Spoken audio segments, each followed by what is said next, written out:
Welcome to the EDUCAUSE Rising Voices podcast, where we amplify the voices of young professionals in higher education. I'm Wes Johnson, and I'm joined by my amazing, astonishing, great, glowing co-host. Astonishing and glowing. I will take it, y'all. Everyone needs Wes to be their hype person. So thank you, Wes. I try to add some new words every time. You do. I didn't even say my name. I'm Sarah. There you go. And we are your co-hosts for the show, whether that's for the best or the worst. And we're also members, friends of the EDUCAUSE Young Professionals Advisory Committee, also known as YPAC. And today we're going to be talking about building your personal brand and the role of social media in that, and kind of bring it all the way back to what is that? Like, what is a personal brand? Why should you even care about it? And what are some, actionable steps you can take to get started as a young professional in your career?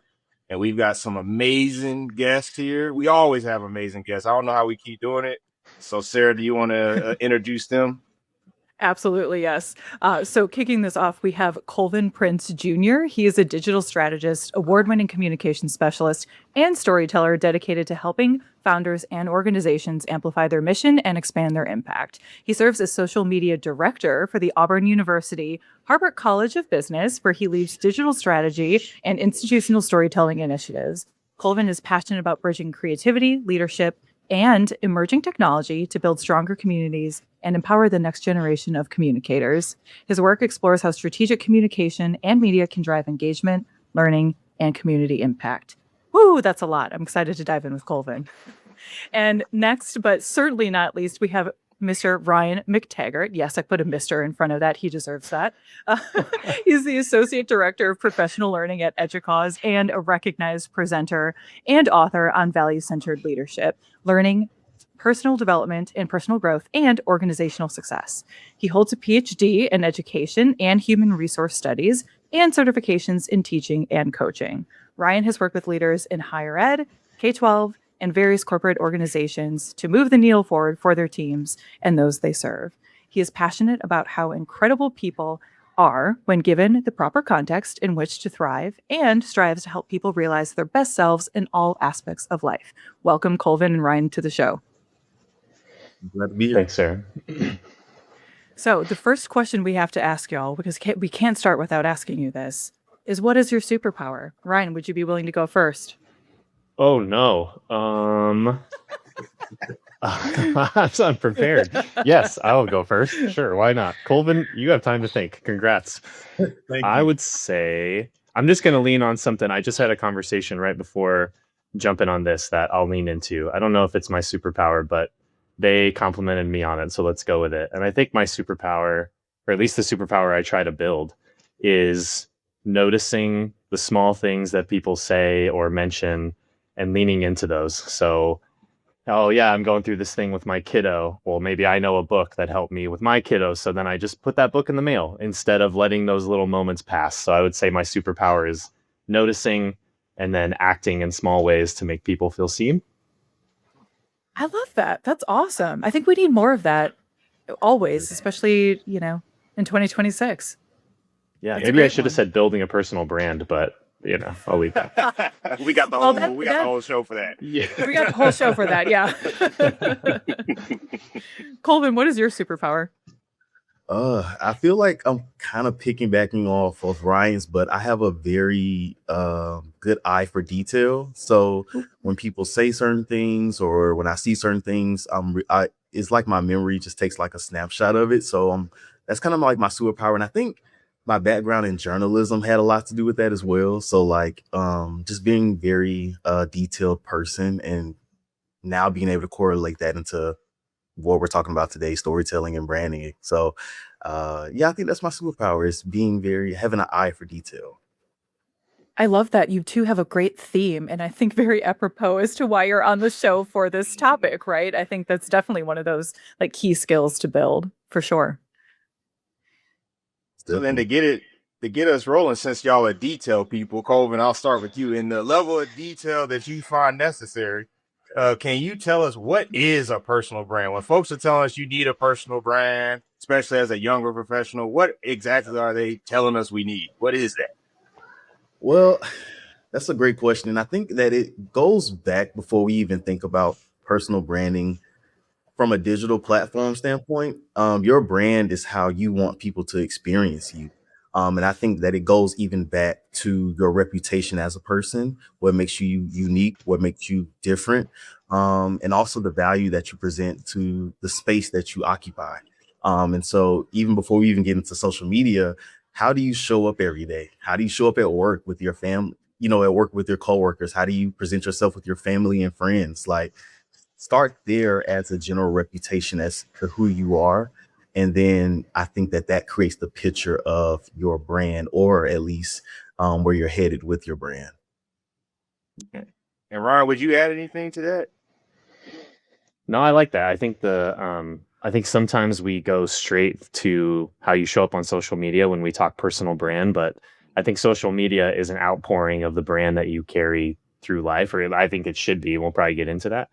The only thing I would say is I love what Colvin said. And one question that I have actually used this, and I'll ask people in different scenarios, what's it like to sit across the table from me? So whether that be like a conference table for work, a dinner table for family, what have you, and just what's it like to experience, you said it, Colvin, but experience me. And I think that is, whether you like the answer or not, that is your personal brand, right? And then it's up to you to think about, do you curate that brand? Do you want that brand to be different? Yeah. So no, I wouldn't really. I think that's a great definition. I'm Can I going to dig into venture off that? first. Yeah, go ahead. Zach. I We're want going to the dig same into way. Well, you said something really interesting. So, both of you are kind of saying, your brand is kind of how folks are perceiving you. And then Ryan, you said a really interesting comment of, okay, that's your baseline. And then you can curate it from there. You can develop it in X or Y direction. How would you go about actually doing that? Like, what are the tangible steps to developing that? What does that really look like? Ryan, I'm going to ask you first, and then Colvin, if you'd like to add in, please do. This is why you all are the host of this. It's a good question. I thought we just like skate past that. Oh, no, what is that? no. I mean, the first thing that comes to mind for me is awareness. And I think if you got to really curate an awareness of how you show up in different spaces. Because I think I'm sure the word is going to come out during this podcast, authenticity, right? Like, your brand has to be authentic and all that. Well, the only way to know what's authentic is to have some awareness of how you actually show up and how you feel in certain situations, and what comes up for you and how those things go out to the world. So I think it's about being aware. And then I don't know exactly how you curate. I think for me, I will lean into mentorship with people that I know can help me, that will be honest with me, of like, hey, in that meeting or in that situation, you showed up in this way. I don't know if you wanted to or not, but this is how you showed up. And I try to really lean into being open to that feedback from people. I also want to be a little careful. I don't think brand is all about what other people think about you. It's what you think about you as well, and how you want to show up. So sometimes that feedback is like, thanks for that, but I'm going to, not going to give that a lot of space. I'm just going to move forward because I know I feel a little differently. Books are a thing in my life. So I get a lot of wisdom from information that I take in, and I just always try to keep learning. So I think to curate your brand in any direction is to be open to some feedback, and then act differently, try different things, things like that. So I don't know, but Colvin, I'm curious what you think. No, you literally just said it. I think that repetition builds trust in not only the brand itself, but trusting yourself to build something new, or build something that you want to evolve. And I think for me, when I first started building my brand, or even started educating people on building theirs, it's always this fear of like putting my ideas out there publicly, or putting myself out in the public to be, to have opinions, for people to have an opinion about what I'm sharing. And so I think you also have to kind of reframe it in a way of asking yourself the right questions, as you said, Ryan, and getting that mentorship, but also looking at it not as a process of growth versus just performance. Sometimes that perfectionism will hold you back so much from starting your brand, and leaning into it fully that you won't even start. And so I think that is like the first step that I've had to take, is kind of reframing a lot of my perspective around being in front of the public. That's a really Can I- good point too. Go ahead. Mhm. Go ahead, Wes.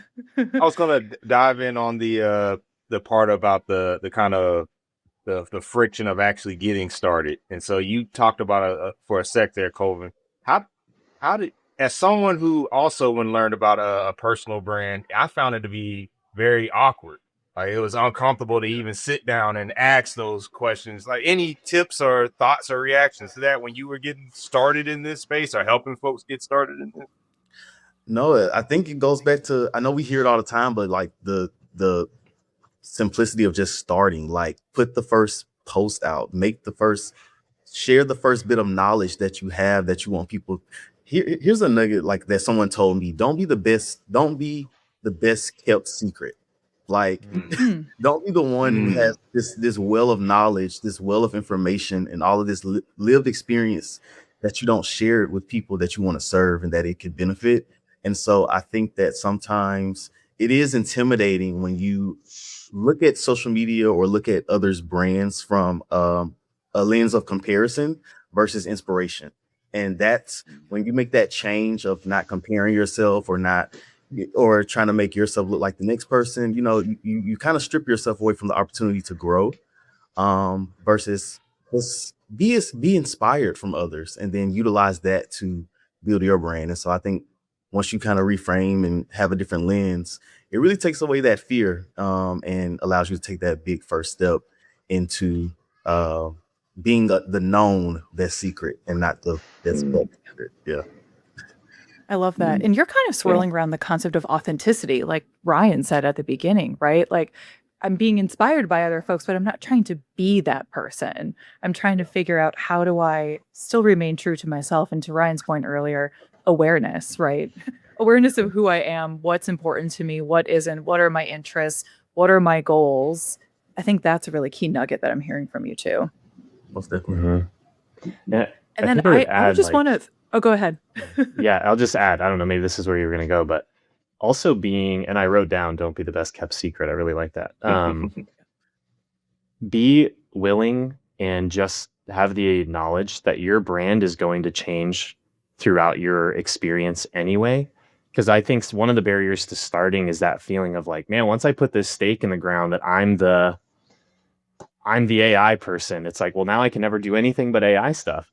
And I've definitely been a victim of that, of like, I put my stake in the ground in the leadership stuff. And then, over the last maybe year, I've kind of felt some pull in some other directions. And I'm like, well, no, because everyone I'm kind of out there is the leadership person. And I've had to just let go of that and be like, well, you can go back and find my leadership stuff. It's going to exist. But allow your brand to grow with you and see that as growth and not failure. But I feel like there is this kind of stigma that everyone has to be a specialist, right? Like what's your niche? What's your thing? And I've really kind of in the last few months have started thinking like a little differently. And there's one of my favorite books is Range, and it talks about that. It's, the generalists around us are also very, very valuable. So you don't have to like write a book and then have a brand around that book and speak on that book and post on that book. You can do other stuff. So just being willing to let yourself grow and let yourself change. So put the post out there with what's interesting to you today, and maybe that's not interesting tomorrow, and that's okay, Yeah, that is. I think you're pulling on a really interesting thread here too, Ryan. And I'm curious what your thoughts are on this, Colvin, because, thinking about where I've started in my career, a lot of our audience are young professionals, early career folks, maybe new to higher ed entirely, and thinking, okay, how do I just make a name for myself? But then as we grow and move on in our career, what if we reserve the right to get smarter and pick up a new habit or interest? How do we go about that kind of evolution and that change with respect to personal branding? What are some of the next steps to take? Or maybe what are the steps that you're taking now, Ryan, to navigate that? And Colvin, have you experienced that? And what would you, kind of advise our listeners to do if they're feeling like they're at some of those crossroads right now? I'm curious what Colvin thinks. Yeah. No, yeah, I've definitely experienced that. But and what I've come to learn is that, as Ryan said, as I grow as a person, it's okay for my brand to grow as well. As I evolve as a person and change, because like we change every day. Tomorrow, my favorite color may not be blue. So, like, you know, our decisions change every day. And so it's okay to not stick. One of my best friends told me, you always write your plans in pencil because you got to go back and erase, got to go back and make edits.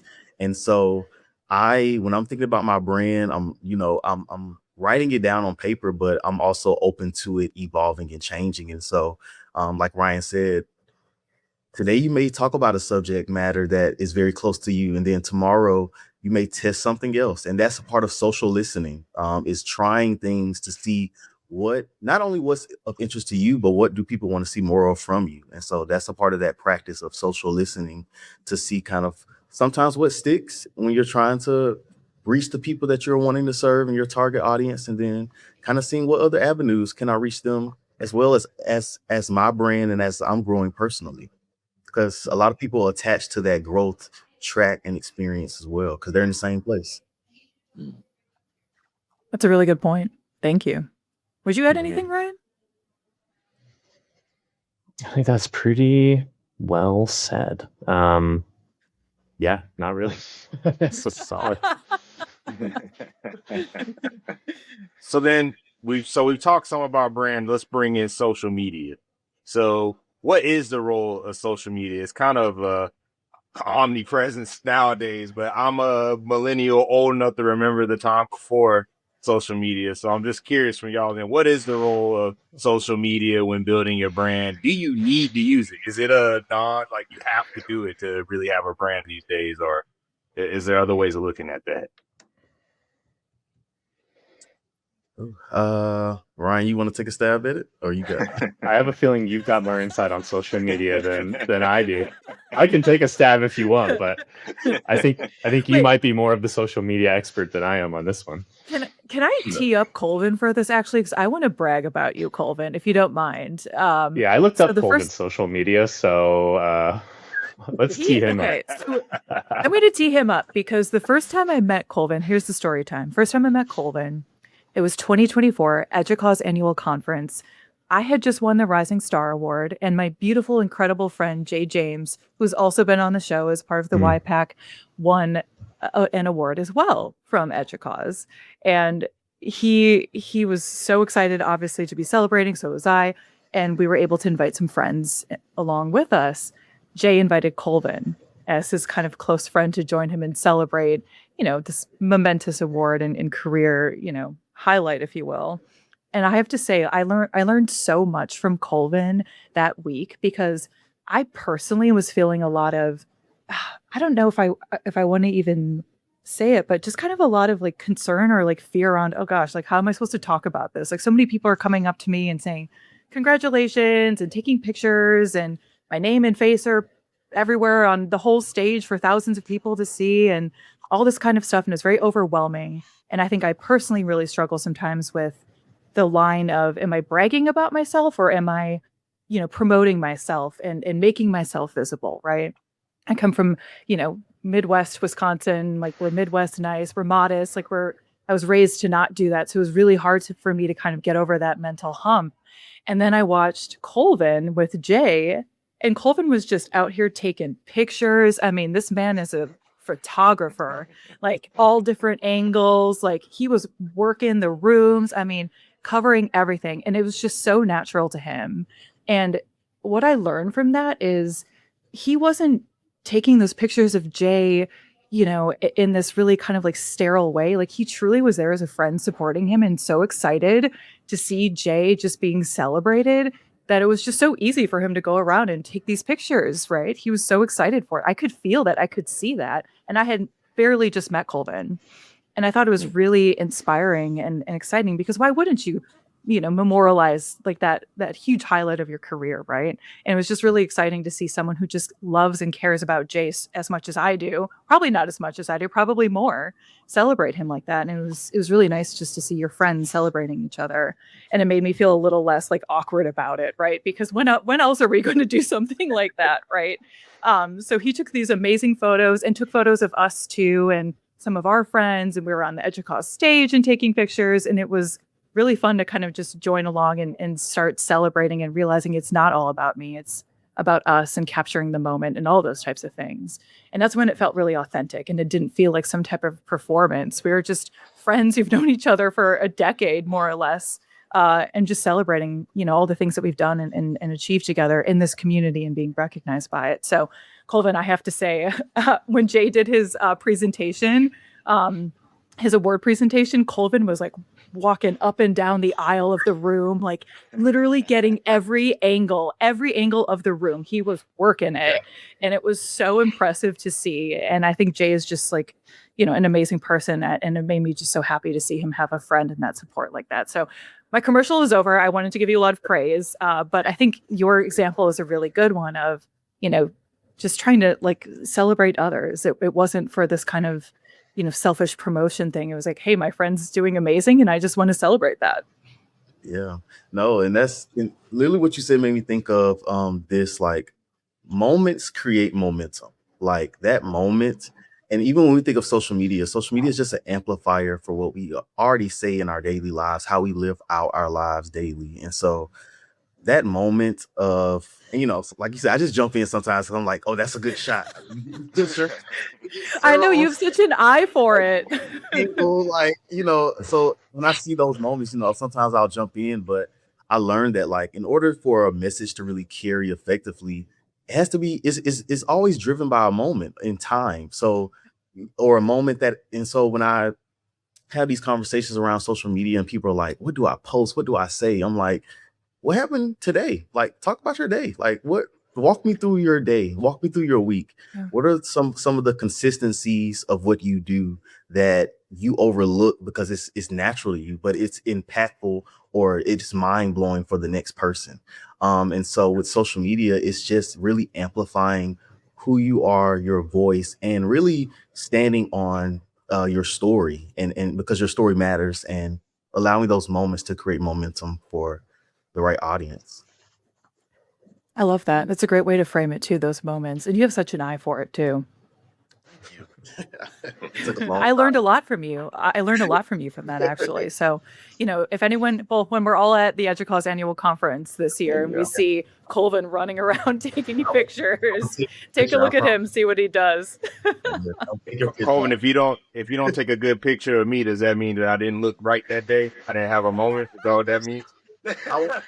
What do you do? Like, you right? You have to make sure you're good. So, Ryan, can I jump in and brag about Ryan a little bit? Because I bragged about Colvin enough. Okay, Ryan, are you ready? It's your turn. I'm excited to see where it goes. He's like, oh shoot. So Ryan publishes a regular series that's called Leaders Are Readers, and you publish quarterly, correct, Ryan? Yep. About quarterly, yes. You've been doing this for a while now, and I remember one of the first times I caught wind of this kind of article that you published, you had actually included one of our podcast episodes as a suggestion.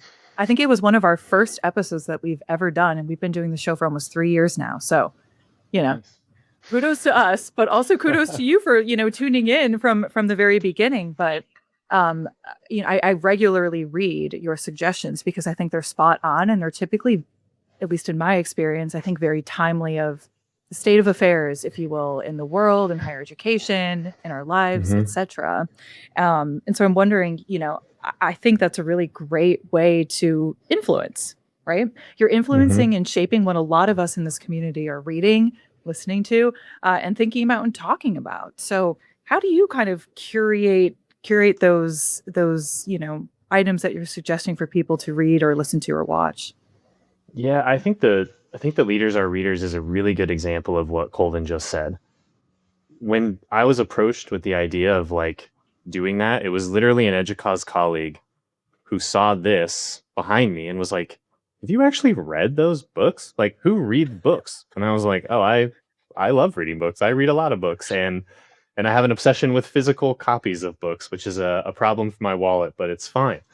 And that moment, it was actually them that said, well, what have you read lately? And then that kind of triggered this idea of publishing stuff that's not exactly written about leadership, but I think informs leadership. And so that's what the Leaders Are Readers is supposed to do. But it was exactly what Colvin said. It was something I was already doing that to me felt very normal. Like, when I read books, this is what happens, right? Like the pages get tabbed and the notes get taken. Like I read with a very I'm in it. I'm having a conversation with the author. And what that colleague helped me recognize is not everyone is doing that. And that's really valuable. How can you share it with the world? And that's where Leaders Are Readers came from. And so when I do it every quarter, it's not this arduous, oh, is this the voice I want to have? Are people going to like this? Am I reading the right stuff? It's just this is what I read. And if you like it, cool. If you don't, cool, right? It's fine with me. So I think that's my favorite thing about that. And I've really struggled in my other approaches on social media to do that, because sometimes I do feel myself manufacturing something that isn't that authentic. And that tension is kind of oh, this is not fun. Where that is yeah, this is just what I do. So I love Colvin's advice of that. And then capturing those moments. So for me, as I read, I have moments with the book or my own experience where I'm oh, that is really powerful. I just share that, and maybe it'll be powerful for someone else. I think it is. It's certainly been resonating with me. And I think your example is really great too, because the theme that I'm hearing from Colvin and from you is the repetition, right? I just need to commit to doing it and do it. And I've been noticing your article. It publishes, of course, on EDUCAUSE Review, but then you also share it to social media. And I think that's a really great way. That's a little bit lower effort, right? It's not something that you're doing daily. It's something that you're doing quarterly. So you set yourself up for success too, right? It doesn't feel overwhelming and it feels natural. Yep. And for those that really pay attention, I missed Q4 of last year because my family went through a ton of change, and it was just oh, whoops, we're in Q1 now. And so I just wrote Q1 for this year. I didn't try to go back and it was just well, we missed one and that's okay. We'll just go into Q1. So I think that's the other thing too, is rhythm and repetition, and then just give yourself some grace when you maybe miss that repetition a little bit. It's okay. You can come back to it. It's just not missing it 4 or 5 times in a row, because now you're just off the repetition. But yeah, well, thanks for saying that. I'm glad that is landing. So I think the next one comes out next week. So. Ooh, I'm excited to see. Maybe our podcast episode will make it on there again. I think it's it's already in review. Maybe it'll make it on to Q2, but I don't think I'd ever put something I'm on in the list. That would I get that. Yeah. So, Colvin, I guess wrapping up with you first, what would be one lesson, takeaway, whichever you would want to leave with our audience? Yeah, no, that's great. I guess going back to what I said earlier, don't be the best kept secret. Showing up and making a routine of showing up authentically will pay so much in the end than just making the goal to be viral. The goal is not to be viral. The goal is to be authentic, to be impactful, and to be consistent. And so don't be the best kept secret. Give yourself grace, as Ryan said, and just start. Ryan, how about you? I think when I particularly think of new professional, young professional, the thing that most comes to mind for me is similar to what we said: be willing to change. I think one of my mentors, I think it was my dissertation advisor, was if you read your dissertation in 5 years and you're not kind of embarrassed, I'm worried about you, because that means you haven't really grown and you're not continuing to do stuff. And I think our brand is the same way. If you don't look back on some posts you wrote a few years ago and have that little moment of ooh, did I actually say that right? But it's a signal that you've grown.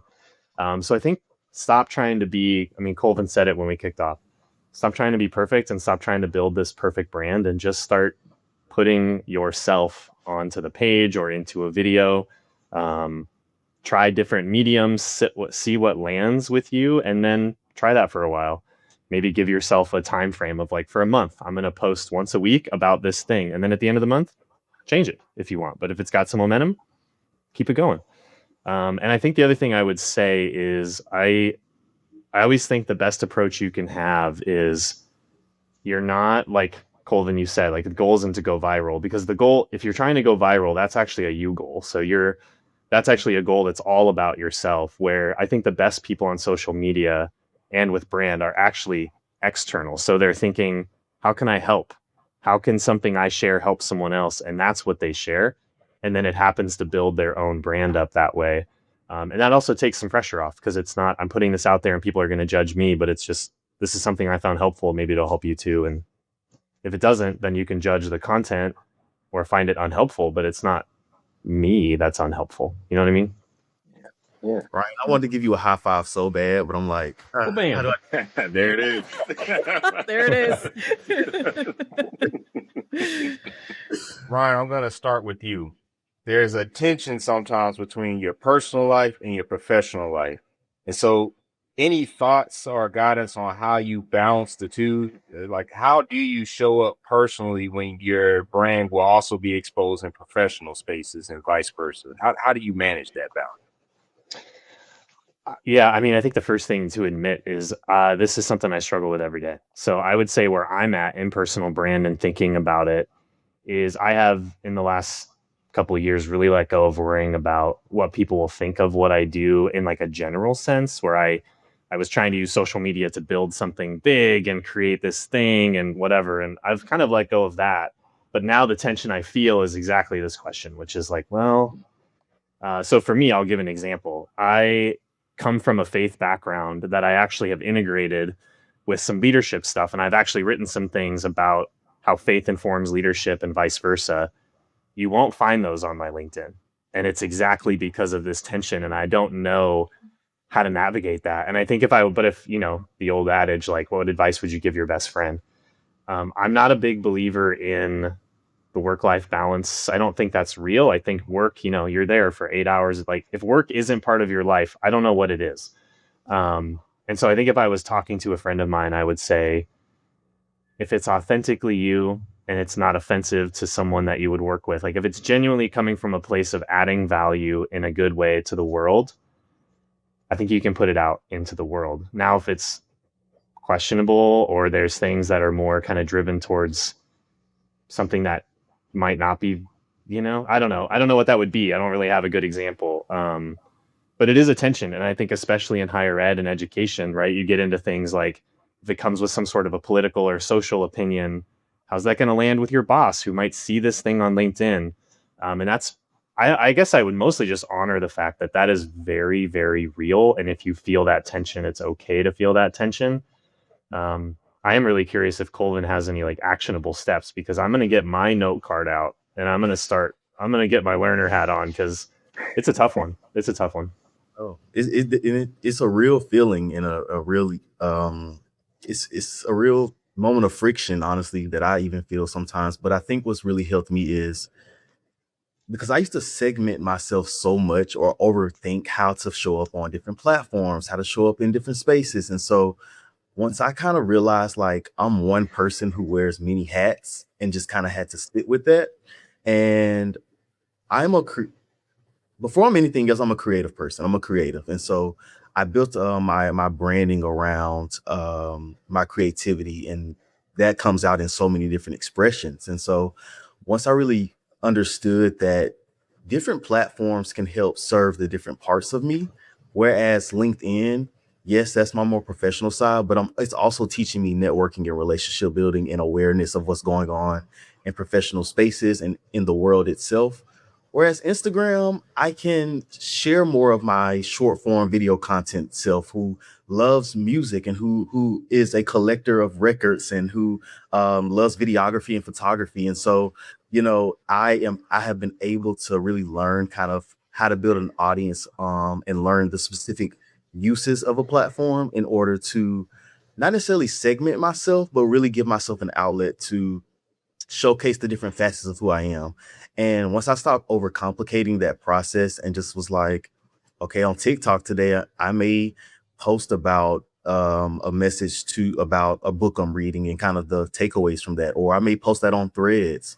Whereas LinkedIn, I may not say anything about that. And so it's really you have to kind of be a little more strategic as you're learning the specific platforms and kind of the use of them. And that way it really helps you kind of format how you want to show up and where.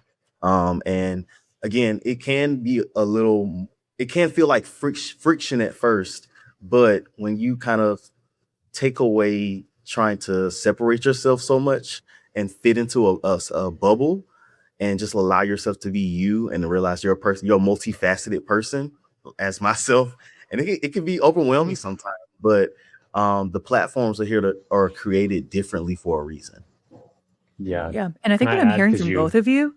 Oh, go Yeah, ahead. Sarah. Go ahead. No, I just Uh, Colvin inspired a thought. So, but you go first. Let's hear and I'll it. see if it folds Let's in. hear it. No, I think Okay. what I was going to do is like pull out the through line I'm hearing from both of you though, is you're really identifying your audience and assigning it kind of to the correct platform, right? I heard you both say, hey, I'm maybe putting something on LinkedIn, but I'm not putting other things there. Colvin, you said I'm going to Instagram or Threads or other places, TikTok for things. And then Ryan said, hey, I have articles that are kind of blending my faith and leadership, but they're not on LinkedIn. They're elsewhere.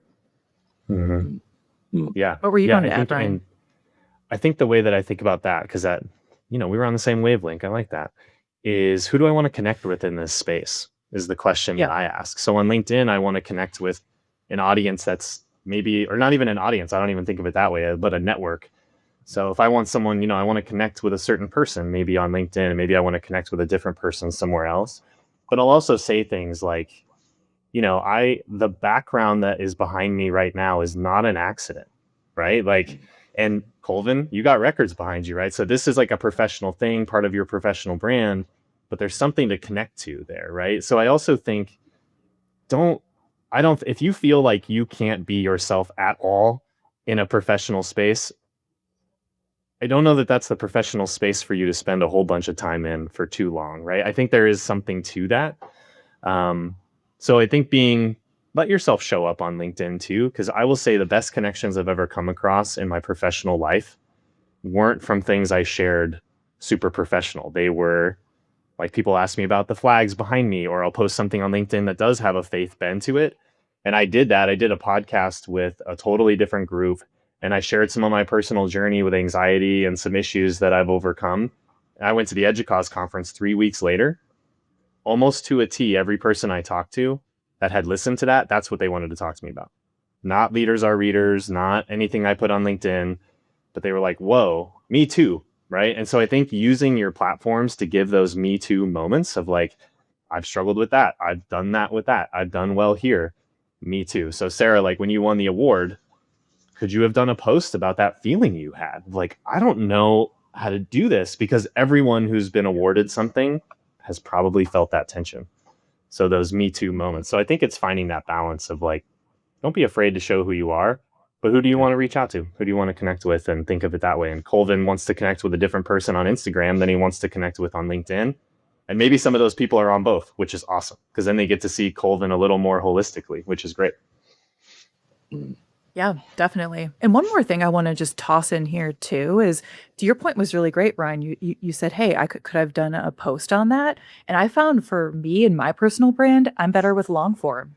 Hence why I'm on this podcast. Like this is what I really enjoy and where I Me too. excel.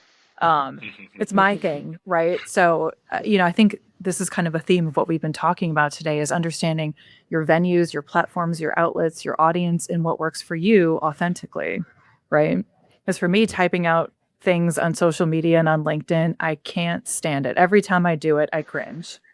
It has never gone away. I guarantee you. Like I'm keynoting an event tonight and I'm already like stressed about having to do the post because they sent me like this big picture to put up with my face like front and center. And I'm like, oh, I don't want to do it. But today's the last day, so I have to do it. So, it's like, I think a part of it too is just recognizing that you'll have that feeling. And I don't think it really ever goes away for some people, at least for me.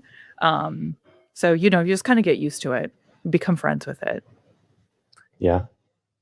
You got to humanize the content. Like LinkedIn, I would be trying to be so I would try to be so polished and show up a certain type of way. And it's like, this is not me. Like, as a human, I'm not being myself. And so once I just kind of got inspired from other creators on LinkedIn and really saw how they showed up and they were just authentically them.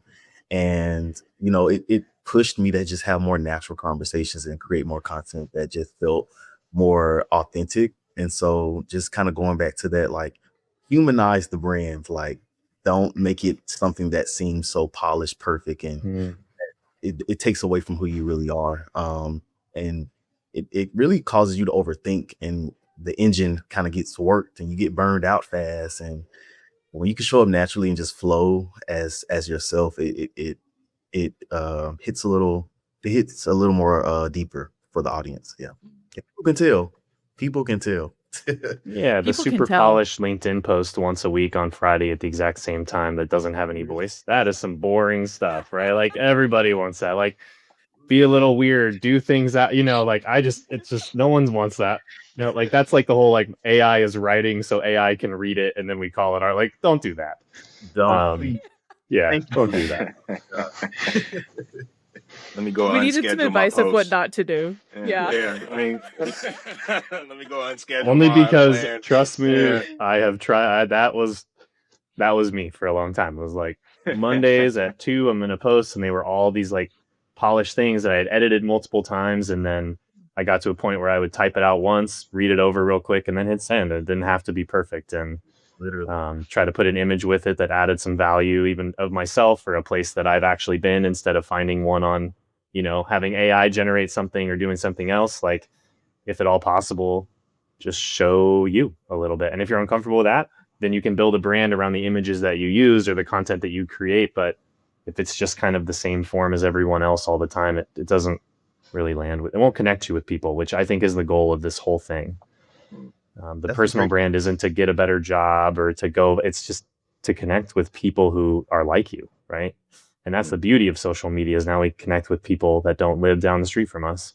But it can be the biggest challenge with it too, because the temptation to polish that image and make it perfect, but that doesn't connect with people. People don't connect with perfectionism, so I'll let go of that. And I share one like tangible exercise people can maybe do when they get stuck. And then Yes. like one thing that I Please. do, when I'm like, I don't have nothing to say, but I need to post, or like I feel like in my head I'm telling myself I don't have nothing to say to nobody on LinkedIn, Instagram, I will literally walk through my journal or walk through, kind of go back and flip through, what have I experienced this week? What's a lesson or a conversation I had that sparked inspiration, that sparked curiosity? Like, I really allow sometimes reflection to be your content engine. And start there. If you don't have anything to say, I was like, because I think back, I'm like, I said something to an intern, I said something to a coworker, I worked on a project, sent an email, that like something happened today or this week that I can speak to. And so that's like an exercise that I do sometimes, where I just allow reflection to kind of help drive the message that I want to share for that day or that week. And I keep a note in my phone where I just, like, a quote that I hear, a thought that I have. And so sometimes I'll just go back there, be like, yeah, that's not worthwhile. There's a lot of those in there too, but then you come across something and it's like, oh, that's super cool. That's a great quote. And there's been times I've literally just posted the quote. Like, I don't have to add a bunch to it. Right. So yeah, I love that, Colvin. I think that's a really good idea. I think so too. I'm definitely stealing that. Let reflection be your content engine, folks.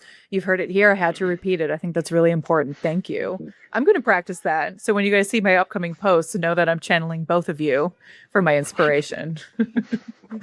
Well, Colvin, Ryan, thank you both so much for joining us for me, a very enlightening conversation. Always shout out to the amazing Sarah for being my great co-host. And so to our EDUCAUSE Rising Voices audience, we'll see you again soon. Hope this has been helpful. We're out.